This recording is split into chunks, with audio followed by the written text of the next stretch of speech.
వి gold trusted gold buyers తాకట్టులో ఉన్న బంగారాన్ని విడిపించి ఈ రోజు ఉన్న మార్కెట్ ధరకే కొనబడును. మరిన్ని వివరాలకు సంప్రదించండి 77107720. 9 రోజులలోపే 9,000 కోట్లు టింగ్ టింగ్ టింగ్ అనుకుంటూ నా రైతన్నల ఖాతాలో జమ అవుతుంది. కానీ నేను 6 అడుగుల అందగాడని ఒక అందగాడు ఉన్నాడు, మాజీ మంత్రి. నిన్న ఒక దగ్గర ఒక ధర్నా చేస్తూ ఫ్లెక్సీలు పెట్టుకొని ప్లాకార్డులు పెట్టుకొని రప్ప రప్ప రప్పట. ఏంటి రప్ప రప్ప రప్ప? దేనికి రప్ప రప్ప రప్ప? ఏం చేయాలనుకుంటున్నావు? ఈ రాష్ట్రాన్ని ప్రశాంతంగా శాంతి భద్రతతో ఉన్న ఈ తెలంగాణ రాష్ట్రాన్ని ఫ్యాక్షన్ రాష్ట్రంగా తయారు చేయాలనుకుంటున్నావా? ఏంది నీ అసలు ఉద్దేశం? ఏమి పేదోడికి ఇబ్బంది అయిందని రప్ప రప్ప రప్పండి, టింగ్ టింగ్ టింగ్ న డబ్బులు పడుతున్నందుక రప్ప రప్ప? కాబట్టి శాంతి భద్రతలను కాపాడే దాంట్లో ఈ ప్రభుత్వానికి చిత్తశుద్ధి ఉంది. ఎవరైనా శాంతి భద్రతల విఘాతం కలిగిస్తే ప్రజలే వాళ్ళకి బుద్ధి చెప్తారు. గతంలో చెప్పారు, మళ్లీ చెప్తారు. మనసుంటే మార్గం ఉంది. పేదోడే ఈ ప్రభుత్వానికి ముఖ్యం కాబట్టి తల తాకట్టు పెట్టైనా ఇల్లు కట్టేస్తామని ఇల్లు రాని ఆడబిడ్డలెవరు నిరుత్సాహపడాల్సిన అవసరం లేదు. మీరు అర్హులై ఉంటే ఈ ప్రభుత్వంలో తప్పకుండా ఇందిరమ్మ ఇల్లు మీకు వస్తుంది.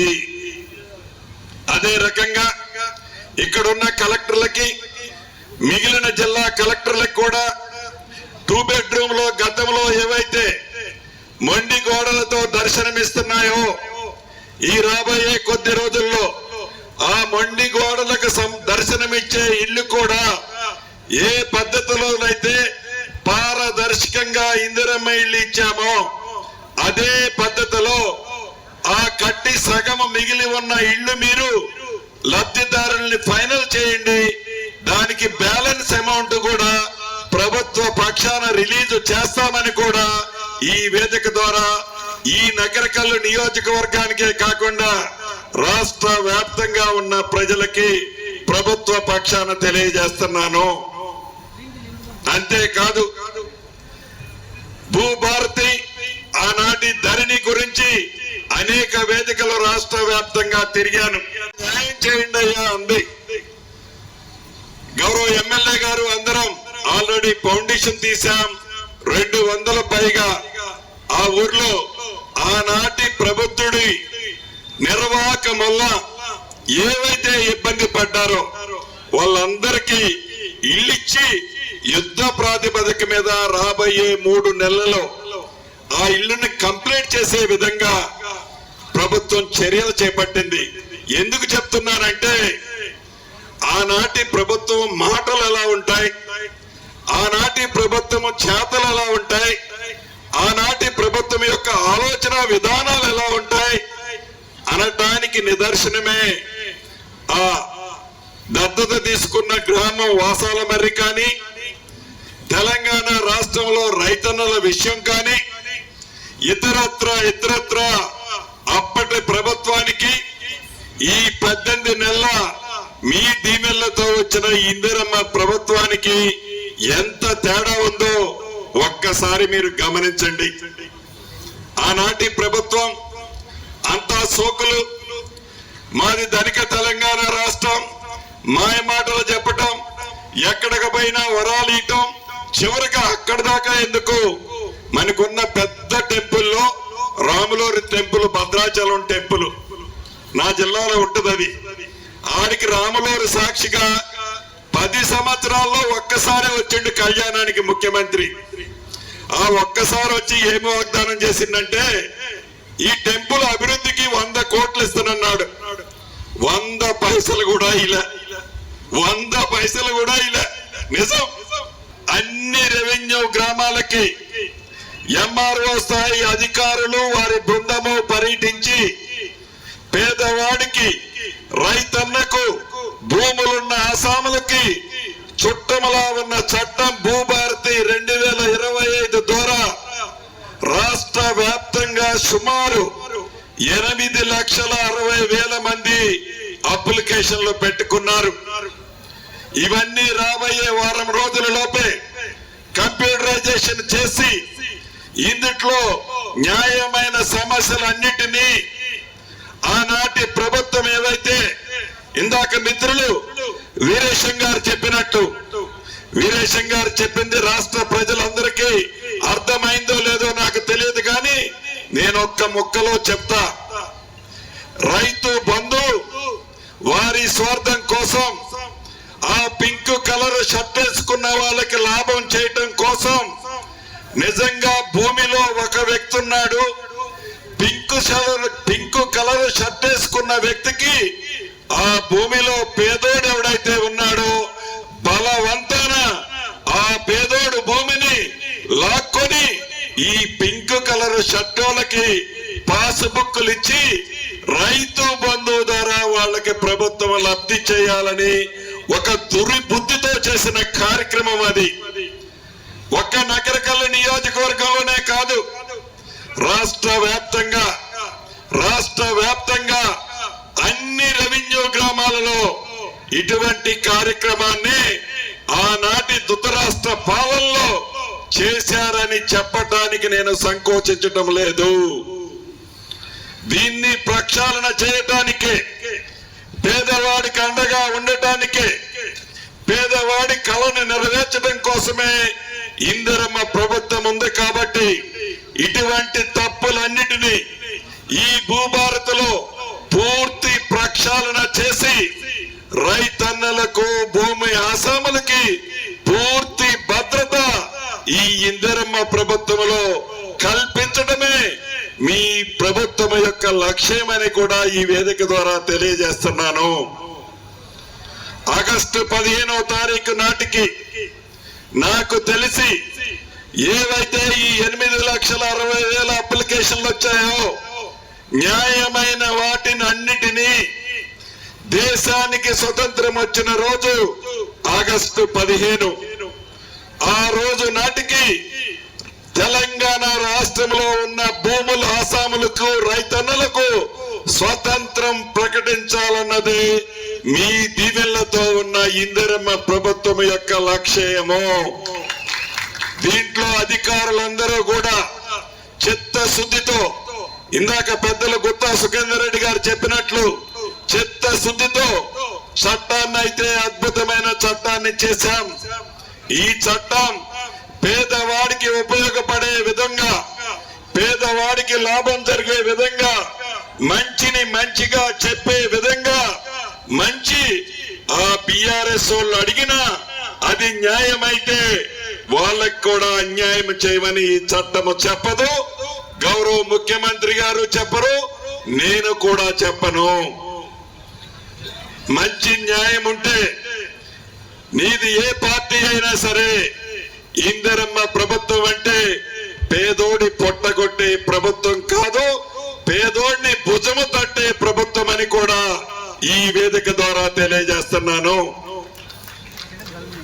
ఇక ఒక వారం రోజుల నుంచి మనం చూస్తున్నాం, బేషిజానికి పోకుండా మంచి కార్యక్రమాలన్నిటినీ మన ఇందిరమ్మ ప్రభుత్వంలో ఈనాడు పేదోడికి అందిస్తున్నాం. దాంట్లో భాగం ఆ మంచి కార్యక్రమాలతో పాటు అప్పుల్లో ఉన్నాం, మనం ఏమీ తినలేము, పేదోడికి ఏమీ చేయలేము అని మా ప్రభుత్వం ఏమీ చేతులెత్తేలా ఉన్న దాంట్లో కడుపు కట్టుకొని పేదవాడికి మంచి ఏవైతే జరుగుతాయో, పేదవాడు మంచి వాటిలో ఏమి కోరుకుంటున్నాడో ప్రతి దాన్ని ఈ ప్రభుత్వం చిత్తశుద్ధితో పేదోడికి అందించే దిశగా ఈనాడు పయనిస్తుంది. దాంట్లో భాగమే 200 యూనిట్ల వరకు ఉచిత కరెంటు ఆడబిడ్డలకి, 500 రూపాయలకే గ్యాస్ మద్దు ఆడబిడ్డలకి, పేదవాడికి జబ్బు చేస్తే మెరుగైన వైద్యం కోసం 10 లక్షల రూపాయల వరకు రాజీవ్ ఆరోగ్యశ్రీ కార్యక్రమం ద్వారా మెరుగైన వైద్యం. మొన్న ఉగాది నుంచి సన్న బియ్యం దేశ చరిత్రలో ఏ రాష్ట్ర ప్రభుత్వము ఇవ్వని విధంగా ఒక్క సంవత్సరంలోనే 60,000 ఉద్యోగాలు నా నిరుద్యోగ తమ్ముళ్ళకి, ఇందిరమ్మ ఇల్లు, భూభారతి, అదే రకంగా టింగ్ టింగ్ టింగ్ అనుకుంటూ 3 రోజుల నుంచి మీ అందరికీ జమ అవుతుంది రైతు భరోసా. ఆనాటి ప్రభుత్వం రైతు బంధు ద్వారా 10,000 రూపాయలు ఎకరానికి 2 పంటలకు ఇస్తే, మీ దీవెళ్లతో ఉన్న ఇందిరమ్మ ప్రభుత్వం రైతును రాజు చేయాలని, రైతు ముఖంలో చిరునవ్వు చూడాలని 12,000 ఇచ్చారు. కార్యక్రమాన్ని 6వ తారీఖు నుంచి గౌరవ ముఖ్యమంత్రి గారు స్టార్ట్ చేస్తే, 6 కాదు 16వ తారీఖు నుంచి గౌరవ ముఖ్యమంత్రి గారు స్టార్ట్ చేస్తే 9 రోజుల లోపే 9,000 కోట్లు టింగ్ టింగ్ టింగ్ అనుకుంటూ నా రైతన్నల ఖాతాలో జమ అవుతుంది. కానీ నేను 6 అడుగుల అందగాడిని, ఒక అందగాడు ఉన్నాడు మాజీ మంత్రి. నిన్న ఒక దగ్గర ఒక ధర్నా చేస్తూ ఫ్లెక్సీలు పెట్టుకొని, ఫ్లై కార్డులు పెట్టుకొని రప్ప రప్ప రప్పట. ఏంటి రప్ప రప్ప రప్ప? దేనికి రప్ప రప్ప రప్ప? ఏం చేయాలనుకుంటున్నావు? ఈ రాష్ట్రాన్ని ప్రశాంతంగా శాంతి భద్రతతో ఉన్న ఈ తెలంగాణ రాష్ట్రాన్ని ఫ్యాక్షన్ రాష్ట్రంగా తయారు చేయాలనుకుంటున్నావా? ఏంది నీ అసలు ఉద్దేశం? ఏమి పేదోడికి ఇబ్బంది అయిందని రప్ప రప్ప రప్పండి? టింగ్ టింగ్ టింగ్ న డబ్బులు పడుతున్నందుక రప్ప రప్ప? కాబట్టి శాంతి భద్రతలను కాపాడే దాంట్లో ఈ ప్రభుత్వానికి చిత్తశుద్ధి ఉంది. ఎవరైనా శాంతి భద్రతల విఘాతం కలిగిస్తే ప్రజలే వాళ్ళకి బుద్ధి చెప్తారు. గతంలో చెప్పారు, మళ్ళీ చెప్తారు. అంతేకాదు, ఇందాక మా ఇళ్ళన్న చెప్పినట్లు ఆనాడు మాజీ ముఖ్యమంత్రి గారు వాసాల మర్రి వారి ఫామ్ హౌస్ కి పక్కన ఉంటది. వారి ఫామ్ హౌస్ కి 4 లైన్ రోడ్ వేయటం కోసం నేను ముఖ్యమంత్రిని, మీ గ్రామాన్ని దత్తత తీసుకుంటున్నా, అడ్డం వచ్చే ఇళ్ళన్నీ కూడా మంచి భవంతులు కడతానని నమ్మబలికి ఆ రోడ్డుకి అడ్డం వచ్చే ఇళ్ళన్నీ పడగొట్టి ప్రభుత్వ సొమ్ముతో మంచిగా ఊరు ఒక రోజు వెళ్ళి ఆగమ్మని పక్కన కూర్చోబెట్టుకొని భోజనం పెట్టి, ఆగమ్మవా నువ్వు ఇప్పటిదాకా ఆగమాగమయ్యావు, నా ప్రభుత్వంలో ఈ ఊరే కాదు ఈ రాష్ట్రంలో బంకచర్ల అని వారికి ఆనాడు అంటున్న బంకని ఈనాడు మణికంటియాలని తాపత్రయపడుతున్నారు. అసలు బంకచర్ల అనే అంశం గోదావరి నీరు పెన్నా బేసిన్ కి తీసుకుపోవాలనే అంశం ఎప్పుడు మొదలైందయ్యా? ఈ అంశం ఎప్పుడు మొదలైంది? నువ్వు మాయ మాటలు చెప్పి ఇచ్చిన కాంగ్రెస్ పార్టీని కాదని నీ మోసపూరితమైన మాటలు తెలంగాణ బిడ్డల నమ్మి నిన్ను అధికారంలోకి తీసుకొచ్చినప్పుడు 2016లో ఆనాటి ఆంధ్రప్రదేశ్ ముఖ్యమంత్రి గారు గోదావరి నీటిని పెన్నా బేసిన్ కి తీసుకుపోయే అంశంలో 400 టీఎంసీలకి ఆనాటి ప్రభుత్వం జీవో ఇచ్చింది. జీవో ఇవ్వటమే కాక దానికి అనేక ప్రణాళికలు చేసుకొని ఎస్టిమేట్లు కూడా శాంక్షన్ చేసింది. ఆనాటి ప్రభుత్వం ఎవరిదండి? ఆనాటి ముఖ్యమంత్రి ఎవరండి? ఆనాటి నీటిపారుదల శాఖ మంత్రి ఎవరండి? గుడ్డి గుర్రాలు పనులతో మేరా ఆనాడు మీరు మంత్రిగా ఉన్నప్పుడు, మీరు ముఖ్యమంత్రిగా ఉన్నప్పుడు 2016 నుంచి 2023 వరకు 7 సంవత్సరాలు మీరు ఎలగబెడతారు కదా. ఏనాడైనా ఆ 400 టీఎంసీని గురించి కేంద్ర ప్రభుత్వంలో కానీ, కోర్టులలో కానీ, ఏ ఫోరం మీదలో కానీ తెలంగాణ పక్షాన నోరు ఇప్పాలి అనే జ్ఞానం మీకుందా? ఆనాడు మర్చిపోయి పదవి దిగిన తర్వాత తెలంగాణ ప్రజలన్నా రైతులన్నా గోదావరి నీటి గురించి బంకచర్ల గురించి ఈ ప్రభుత్వాన్ని తప్పుపడుతున్నావా? ఆనాడిచ్చిన జీవో గురించి మీరేం చర్చించారు అసలు? దాన్ని మర్చిపోయి ఈ ప్రభుత్వాన్ని విమర్శించడం గౌరవ ముఖ్యమంత్రి గారిని కానీ నీటిపారుదల శాఖ మంత్రి గారిని అధికారులకు కానీ మీ తప్పిదాలను దాచిపెట్టుకోవటం కోసం మీ కాళేశ్వరం అనే స్కాము రోజు రోజుకి బలపడుతుంది అని దాన్ని వక్ర మార్గంలోకి తీసుకెళ్లటం కోసం మీ స్కిన్ మీరు కాపాడటం కోసం మీరు ఆడుతున్న డ్రామా అని తెలంగాణ ప్రజలు గ్రహించడం లేదనుకోవటం మీ అవివేకం.